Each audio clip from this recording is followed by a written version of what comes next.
முத்தமிழ் முருகனுக்கு அரகரோகரா.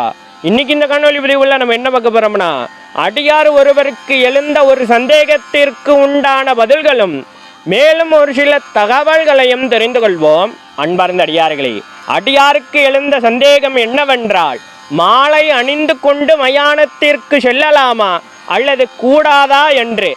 ஆக மாலை அணிந்து கொண்டு மயானத்தில் வீற்றிருக்கக்கூடிய ஏதேனும் ஒரு தெய்வத்தினுடைய ஆலயத்திற்கு தாராளமாக செல்லலாம்.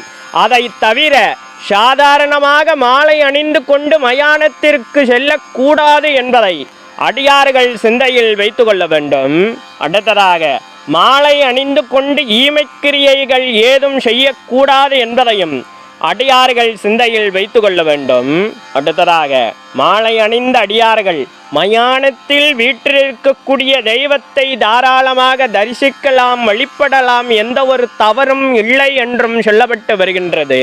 அடுத்ததாக மாலை அணிந்த அடியார்கள் மயானத்தில் வீற்றிருக்கக்கூடிய தெய்வத்தினுடைய ஆலயத்தை சுத்தி செய்ய எண்ணினால் தாராளமாக சுத்தி செய்து கொள்ளலாம் என்று சொல்லப்பட்டு வருகின்றது. அடுத்ததாக அடியார்களின் கவனத்திற்கு, மாலை அணிந்தாலும் சரி அணியாவிட்டாலும் சரி, மயானத்தில் வீற்றிருக்கக்கூடிய அந்த தெய்வத்தை தரிசிப்பதற்காக மயானத்தில் குடிகொண்டிருக்கின்ற அந்த ஆலயத்திற்கு சென்று வந்த பிறகு அடியார்கள் கைகால்களை அலம்பிவிட்டு தலை நீராடி விட்டு தான் வீட்டிற்குள் பிரவேசிக்க வேண்டும் என்பதையும் அடியார்கள் சிந்தையில் வைத்து கொள்ள வேண்டும்.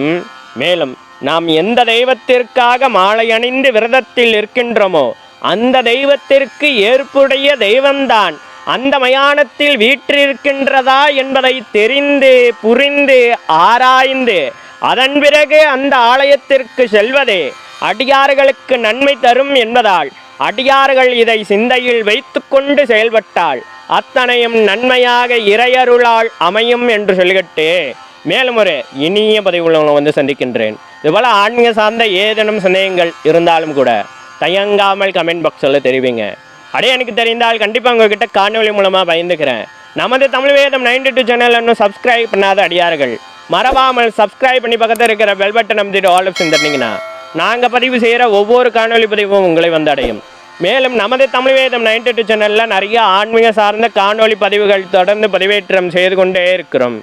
அதெல்லாம் இன்னும் பார்க்காத அடியார்கள் ஒரு முறை சென்று போய் பாருங்கள். உங்களுக்கு தேவைப்படும் தகவல்கள் அதிலும் இருக்கக்கூடும். அடியார்களின் வசதிக்காக பிளேலிஸ்டும் தயார் செய்து வைத்திருக்கின்றோம். சர்வம் நீஸ்வரம் சகலமும் நீஸ்வரம். நம சிவாய.